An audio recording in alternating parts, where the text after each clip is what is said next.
Master the business of speaking with your hosts, Taylor, Austin, and Max. You're listening to Technically Speaking.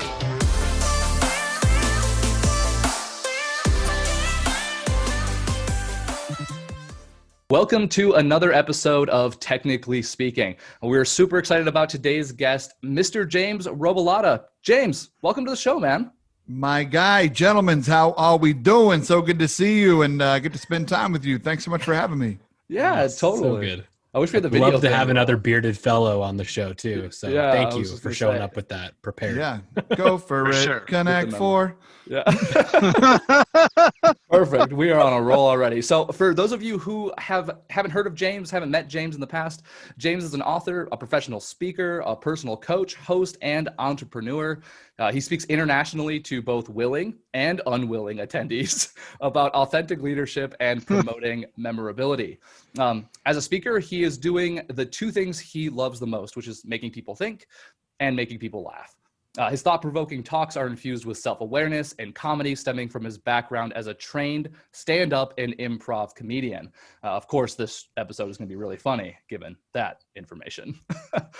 He has a brand new podcast called Diner Talks with James, where he seeks to replicate the deep and often hysterical conversations that happen between friends over a plate of pancakes at a diner late at night. Super awesome podcast if you haven't checked it out yet. James is an expert question asker and conversationalist. So if you feel like you're in the right diner booth with him and his guests who range from actors to CEOs to thought leaders to random fascinating people, if you're interested in checking that out, check out iTunes or wherever you listen to podcasts, and that's where you'll find Diner Talks. But lastly, James is also a personal coach. He loves helping people get out of their own way to live the lives they deserve and be the leaders they are capable of becoming. His clientele ranges from CEOs all the way down to college students. So if you'd like to know more about James' speaking events or coaching, you can visit his website. We'll put that in the show notes. But James, you are highly decorated, man. It is so awesome to have you on the show today. Just thanks again for being here. Super excited to be here. I did decorate myself, and so yeah, I'm excited. You did a great job decorating, my friend. Thanks. Great job. Yeah. Yeah, I'll take your interior designer if you can pass me that number. That would be great.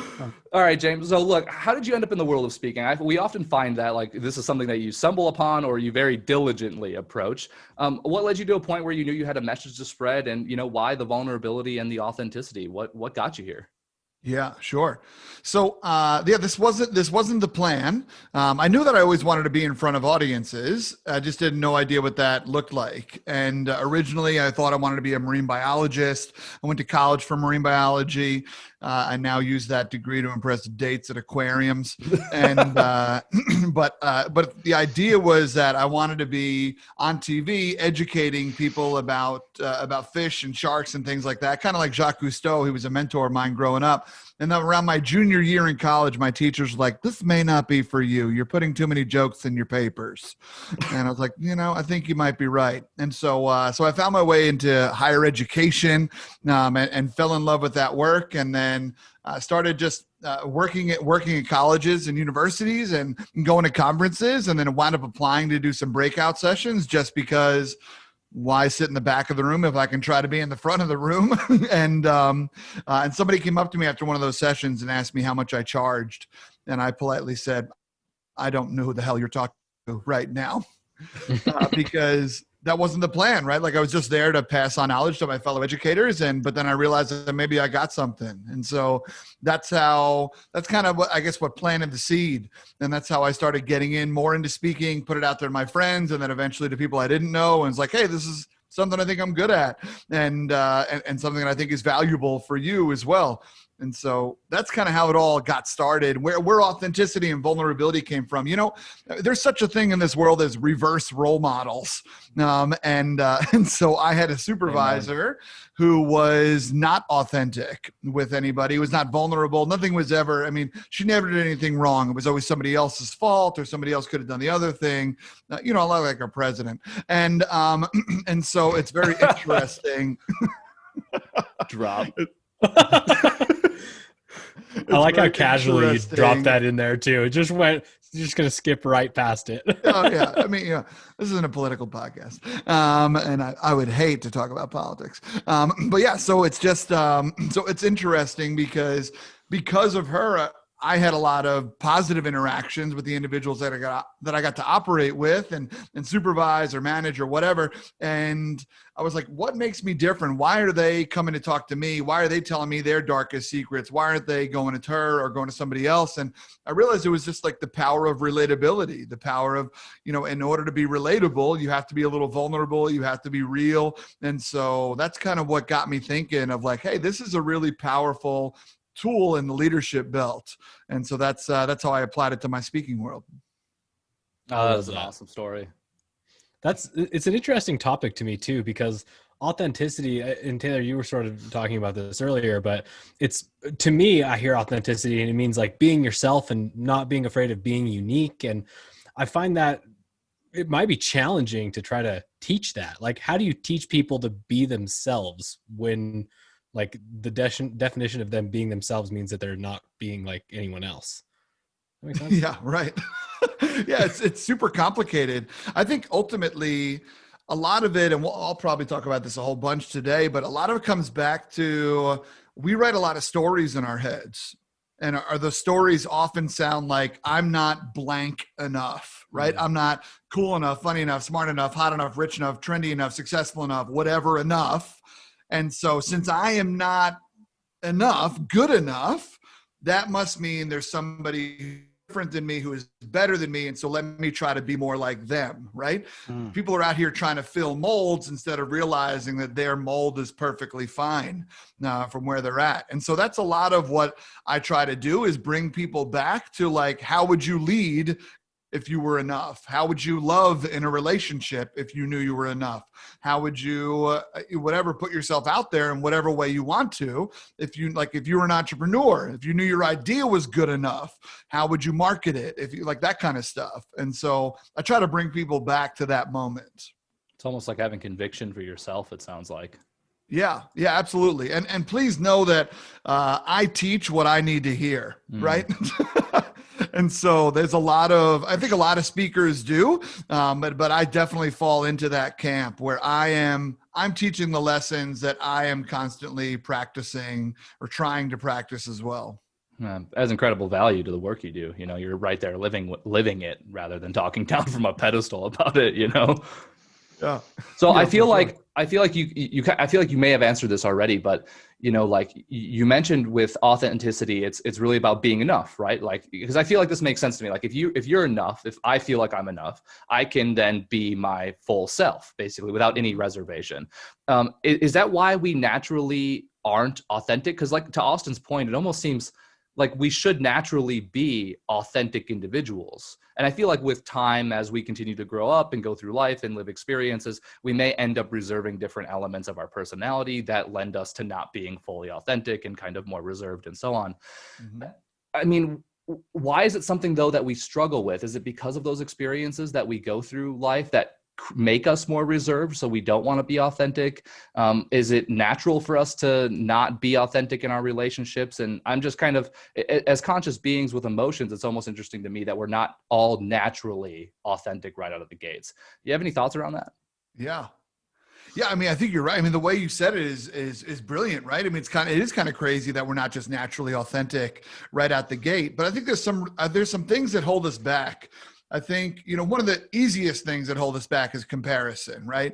The cliche quote, you know, comparison being the thief of joy. Mm-hmm. And joy is being able to live as your best self in many ways. It's just like allowing yourself to just show up and be like, I'm here and it's good enough. Right. Right. And so there's a lot of power in that, but instead we're comparing ourselves and be like, oh, well, you know, she works more hours than I do. He's been to more events.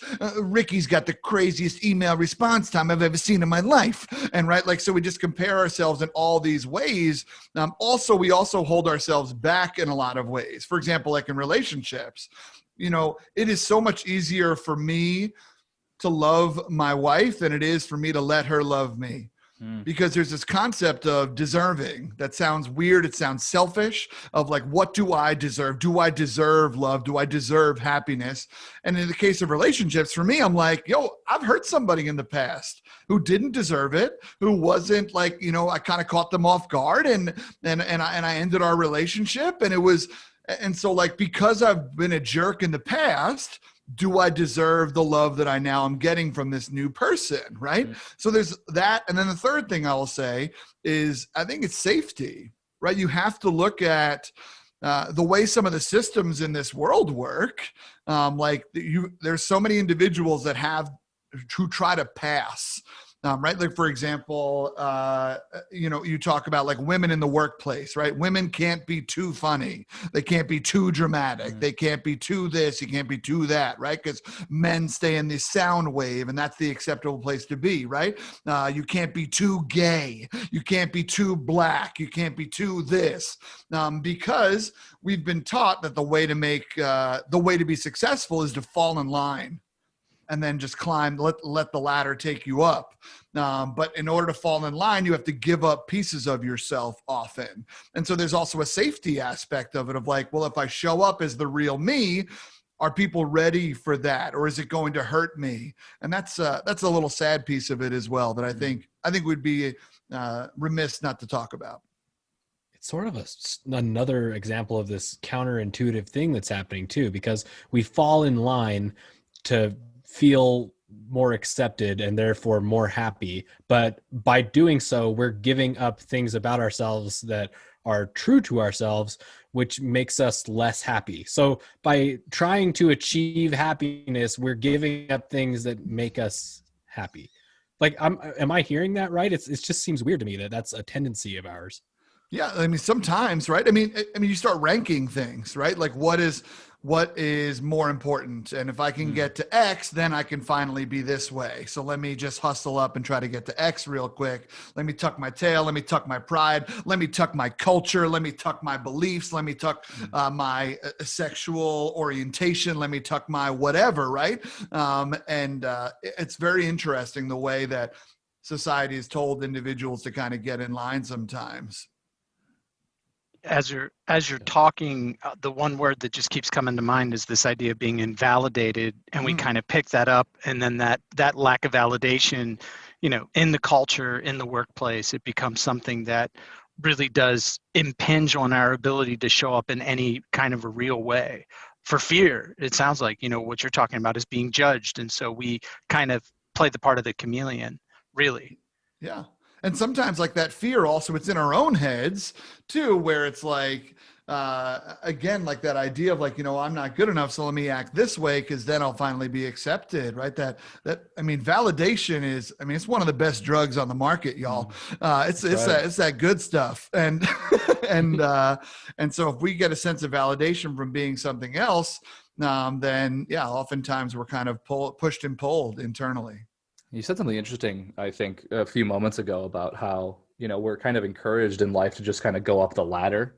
Basically, it's like the next step on the ladder. And I think we've talked about this in previous episodes, guys, but I feel like this forces us to constantly just think in outcomes. Like the next thing is going to get us the happiness that we're after. Like when I get the house, when I have this in my business, when I buy the car, when I get that client that I'm after, and we just kind of go throughout life and all we're doing is thinking about outcomes, but we're never really enjoying the moment. And the funniest thing about that is none of those outcomes are actually guaranteed. The only outcome we have that's guaranteed is death. And we don't talk about death that way, right? Like, I'm very excited to get my casket tomorrow, or write my will with my lawyer this weekend. It's going to be a grand old, like, we don't talk about that. So I just find it fascinating that like authenticity plays into that, because what happens over time is we're kind of chasing these, carrots, if you will, that are being dangled in front of us. And we're not, like you said, you have to tuck everything else away. So inherently you don't enjoy the process, you get to the outcome, or maybe you don't, and you're still dissatisfied regardless of whether or not you achieve that outcome. It's fascinating that we struggle with this. Yeah, I completely agree. I think the way that you put that was beautiful. Well thanks. done. Yeah. Yeah. No, hell yeah, dude. I'm curious. So authenticity and vulnerability, that's something you tie kind of closely together. Why the vulnerable component? And can you have one without the other? And what about those two things combined allow us to build good relationships? Why are we attracted to that, even though we're reserved and maybe not authentic? Like, for example, James, like, let's say I'm not my authentic self here, right? I'm not being vulnerable with you here, but I'm attracted to you because you are. I'm curious about how those two things combine and why we're attracted to people who are authentic and vulnerable. Yeah. Yeah. I think there's a lot of power in relatability. And I think relatability stems from authenticity and vulnerability. I think it kind of comes from that the beauty of both. And there's a lot of power in it because when we see ourselves in someone else, we believe that we can. Right. And so that a little bit of vulnerability of like that moment of, oh, wait, you don't have it all together. Oh, wait, I don't have it all together.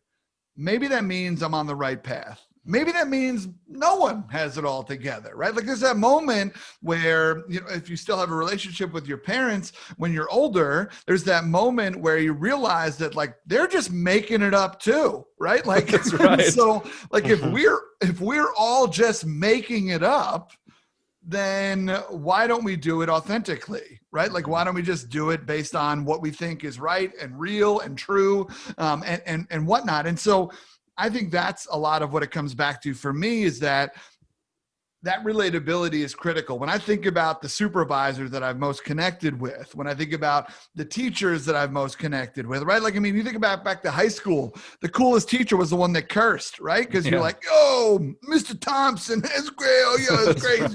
Right? Like, we're talking about earth science. He's over here dropping F-bombs. And so, like, there's that moment of just realness. It is refreshing.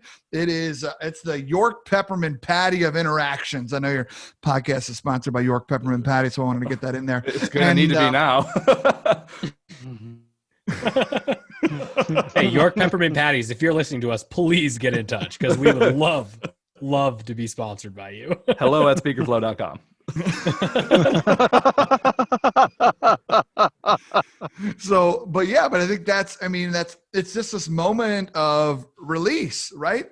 When you give someone permission to just show up, that's a gift because the rest of the world isn't giving people permission to just show up. Social media isn't giving people the permission to show up. Employers aren't giving people the permission to show up, right? Our own self-esteems aren't giving us permission to show up. And so that's where I think, that's why vulnerability is so powerful because vulnerability begets vulnerability. And it just allows people to lower their shoulders a little bit and be like, okay, maybe I can, let me tell you about a time that I had my heart broken. Let me tell you about when I lost a loved one. Let me tell you about a time where I messed up and I impacted the rest of my team at the company that I normally wouldn't share to anybody else. But right now I'm going to share it with you because I see you going through something too where you messed up, right? But like when we share these mess ups, it just lets individuals, those slips, those struggles, it just lets individuals kind of just like lower their shoulders and be like, I've messed up, but I'm allowed to keep moving. That's a gift. And so that's why I think it's important. I'm curious about something you just said too, because I'm a pessimist by nature. I'm sometimes referred to as the wet blanket of the team, and hopefully that's affectionately, but I'll let you guys decide. Affectionately. I thought I saw that on Definitely your business affectionately. card. Yeah, it's my title, President and Wet Blanket. So one of the things that you just mentioned was social media. And to me, this is like the epitome of not being authentic in a lot of ways. I mean, for a lot of people, and maybe it's who I follow, maybe there's a reflection of me and not the world, but it seems like a lot of people just post their highlight reels, right? In fact, I saw this tweet the other day of somebody that was like, man, COVID is bad because now I can't stand at the back of the club by myself and occasionally take pictures to let people know how much fun I'm having. And like, I think it happens. Like, do you find that social media is something that is a major detriment to making progress in this department where people are constantly just chasing their highlight reels or other people's highlight reels instead of facing the facts that most of the time it doesn't deserve to be on your highlight reels? Like most of your life isn't that exciting. Most of your life is the day-to-day stuff, the not super flashy or glamorous or exciting side of life. And when we're constantly seeing other people living these flashy lives and doing these exciting things all the time and looking beautiful with their face-tuned pictures, like, do you find that makes it harder for people to be vulnerable and authentic? Yeah, Absolutely. I mean, it makes it harder for me.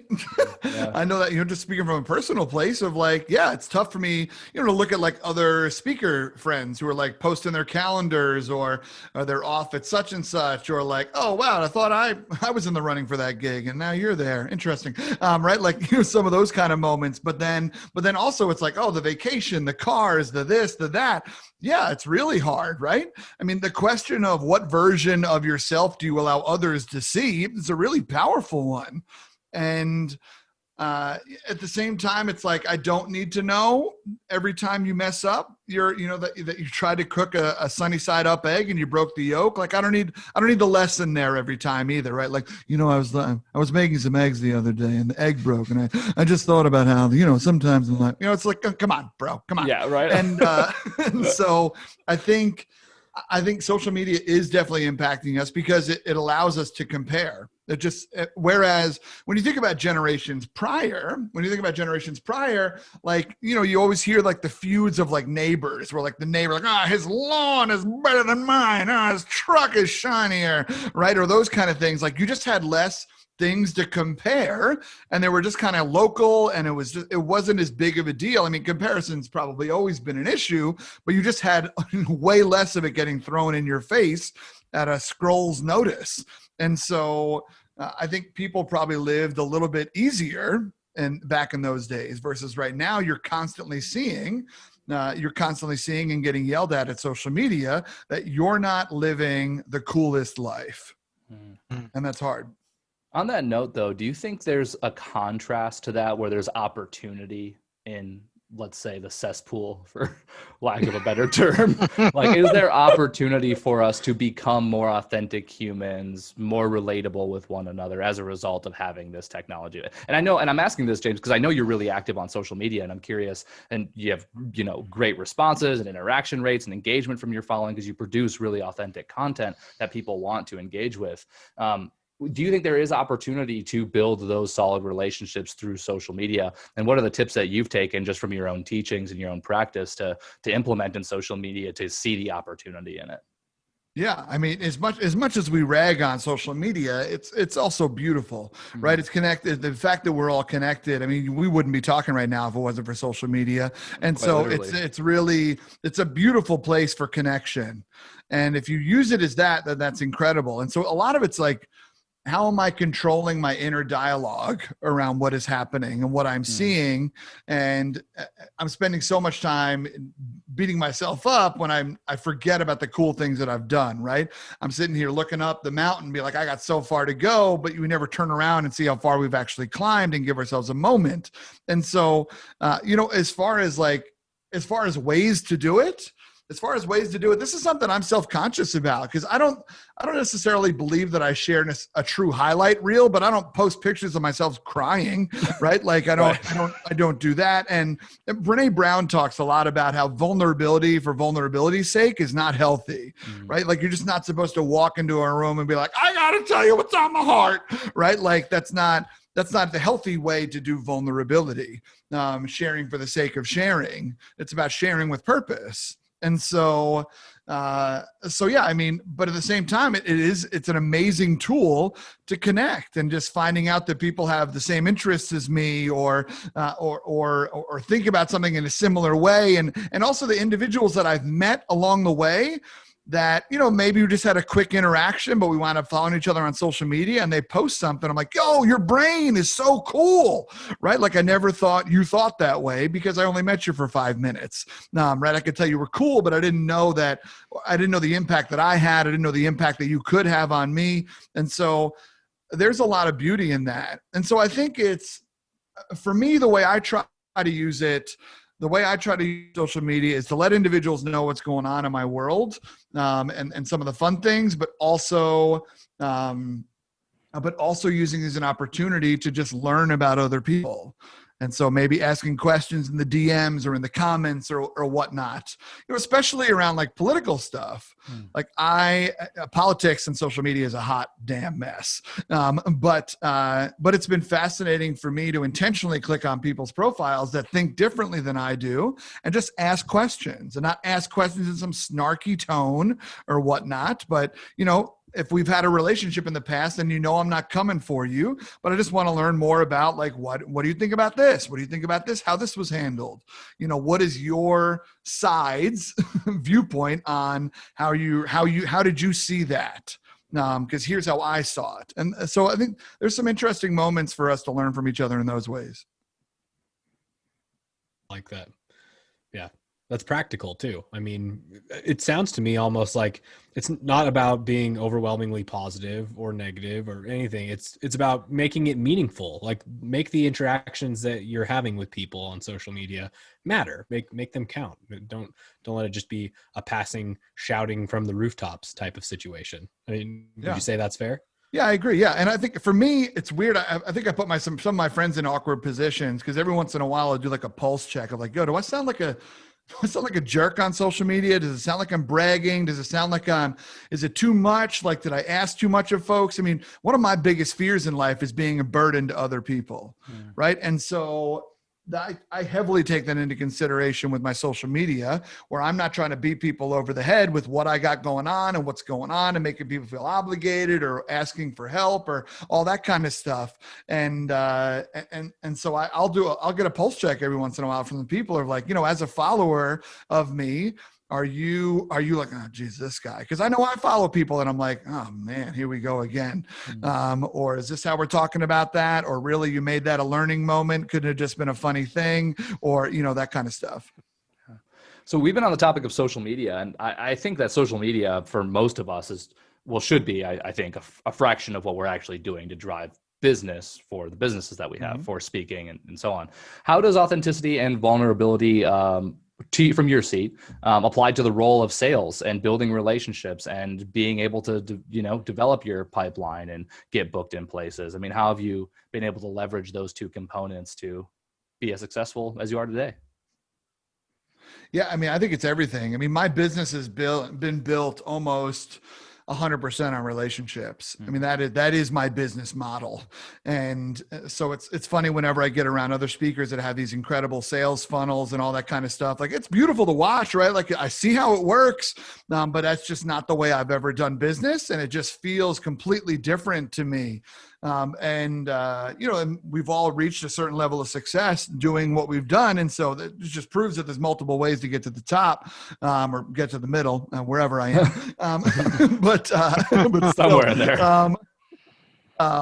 Yeah, I mean, it's a huge piece where it's taking a genuine interest in people's lives, right? On a sales call, it's first like, how you doing? How's the dog? How's the what? So, saw you posted a picture about that. Or, my wife and I are expecting our first child. And so it's talking about that and not just being like, not just throwing out the platitudes or whatever, but instead it's like, I'm a little scared. I'm a little nervous. I have no idea what's going to be, right? I'm selfish about my time. And I know that all my time is about to change and I'm nervous about how that's going to be for me. Right. But taking some of those moments to just sprinkle in some humanity is big, and to care about other people's humanity.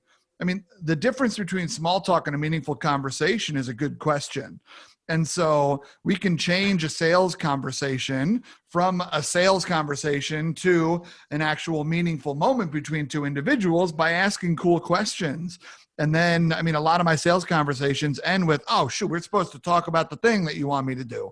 Right. And we bring it back. And so I think that's been the way that I've grown my business. Or at conferences that I go to, a significant chunk of the speeches that I get come from, hey, James, we saw you at this conference and we interacted with you and it was fun to meet you at the booth or talking to you after your session or just catching up in the bathroom line, whatever, right? Like those moments are the things that people remember. And so those are the things that I chase.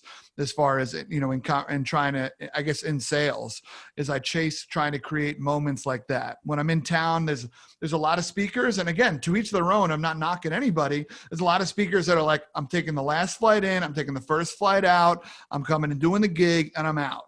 For me, I have an all day rate. Right. I was like, I'm hanging out. How can I be helpful to you? Right. And I was like, and I also tell them, I was like, yeah, sure. I'll do a breakout for your leadership team here and a big keynote for them over here or whatever over there. I'll do all that. I was like, but I also hope that you and I can grab a bite to eat at some point in time. Cause I've never been to wherever, and I'd love to have a local restaurant move with you. Like that kind of thing where I'm coming in, right? I'm a part of your team for the day, and I want you to feel like I'm a part of your team, right? I'm your lunch buddy. I'm your whatever. And so I think that's where it comes in for me. I don't know if I completely answered your question. So no, you nailed it. Where it is. Yeah, I mean, at the end of the day, and this is exactly what we were getting at, right? So being human, I mean, you said humanity. It's like our core value, one of them at Speaker Flow, is bring humanity to the hustle. Like you just have to be human with people, have those candid conversations. And I think, in the example where you provided, like, hey, I'm just having a kid and I'm nervous about it and so on. Like, it's like you open yourself up in a moment and gives them permission to also be vulnerable with you to keep the relationship building. And you're not oversharing or anything, but you're letting them know that, like, you're emotionally available, you're emotionally aware, you're a real human being with real problems and real solutions, of course, and you're not afraid to unpack that. You're not tucking it away for anybody, and I think that naturally makes them feel more at home when they get into conversations with you. Feels so good to be on the other side of that. I mean, I know for myself, when somebody's willing to have that real conversation with me, it's like you can just take a deep breath and relax. You don't have to play this weird game where you're trying to like be polite and make sure that everybody's happy, and like you can just be yourself. Not that often that happens too. I don't find it. I think also for me, I mean, for the longest time, I mean, I've been a speaker for 11 years, and 11 years, 9 of those have been on my own. And so I think for the longest time, I would tell you that I'm a terrible salesperson, right? Because I don't consider what I'm doing sales, right? And that's not, it's so many of the conversations that I have will yield gigs like 2 years down the road or 3 years down the road. And that's my whole model, I guess, is long-term, right? It's relationship building. It's especially like right now during COVID, it's been really cool to see the way a lot of my clients have come back and been like, listen, we gotta, we're going through some things here, right? And that you resonated with the team before. And so can we bring you back in to do something right now? Like that kind of relationship leads to I guess that authentic and real relationship leads to trust. And trust leads to loyalty. And as a speaker, to have clients that are loyal to you is pretty awesome and also pretty rare. And so, I wouldn't say I get there with all my clients, but during COVID, it's been really fascinating to see, who is kind of almost coming out of the woodworks a little bit to be like, oh, hell yeah, let's go. Yeah. It's funny. We were actually just recording an episode with Crystal Washington. Listeners, if you haven't listened to that episode, go back and listen to it. But we talk about this kind of same idea, right? Like about relationships. And Crystal experienced a very similar thing that you did, James, where her previous clients were coming back to her right out of the gates when this all started going on. I was like, hey, how can we do this thing? Like, we trust you, we need your help, and so on. And it all is because she maintained those relationships with her clients, and it wasn't the in, out, next gig type of mentality. And I don't know, guys, Austin, Max, I'm thinking about this real time, but looking back on even some of our clients, I think the most successful people that we've seen and interacted with are those who take the relationship focused approach to sales rather than the bulk kind of spray and pray sales funnel-esque mentality that we that we're all acquainted with. It's been those people that focus the most on the relationships and generating the loyal customers, and that, of course, helping them navigate through the world we're in right now. So extremely validating, James. Thanks for sharing all that. So as you know, we're about providing a ton of value for the listeners. So I know you're working on a ton of different things, James. What are some of the things you're working on that they can benefit from? Yeah, for sure. So I obviously available to speak for any of your needs. I'm happy to customize a program to meet your needs. Anyway, mind if I go into my sales pitch real quick after all this bullshit? No. Yeah, after you. Yes. So, sorry if you need to edit that out. I will not edit it out. It's fine. I put a beep on, but who knows? No. Yeah, I mean, would love to connect for sure. As you mentioned up top, I just dropped a new podcast called Diner Talks with James. It's about the conversations that you never want to leave with the friends that you just can't part with over food that you probably shouldn't be eating. And that's trying to recreate those late night diner or wherever you live, Steak and Shake, Denny's, IHOP, Waffle House, In-N-Out conversations. And so that's been really fun. It's a brand new project. The podcast just dropped a couple of weeks ago. And so it's been fun to release something, and I'm really excited about that. And then, I wrote a book called Leading Imperfectly. And it's about this idea that we as humans can't learn things from people who are perfect. We can only learn things from people who are imperfect. And so how are we sharing our stories while we lead? How are we sharing those slips, those struggles and whatnot to build teams that are closer? And so, that's those are the two big things I got. Other than that, I'm James T. Robo all over the internet, Instagram, Facebook, I was jametrobo.com or whatnot. So we out here, my friends. That's right. You got that presence. Well, you heard it, folks. I will drop the links to everything James just talked about in the show notes, so feel free to go grab those. And as always, don't forget to like, subscribe, and if you want more awesome resources like this, go to speakerflow.com/resources. Thank you so much for chiming in. I just wanted to take a second to thank our sponsor, Auxbus. Auxbus is the all-in-one suite of tools you need to run your podcast. And it's actually what we run here at Speakerflow for Technically Speaking. It makes planning podcasts simple. It makes recording podcasts simple. It even makes publishing podcasts to the masses simple. And quite honestly, Technically Speaking wouldn't be up as soon as it is without Auxbus. Thank you so much, Auxbus. And if you are interested in checking Auxbus out, whether you're starting a podcast or you have one currently, get our special offer, auxbus.com/speakerflow, or click the link below in our show notes. Thanks for tuning in today. Check the show notes for more info and see you next time. Later.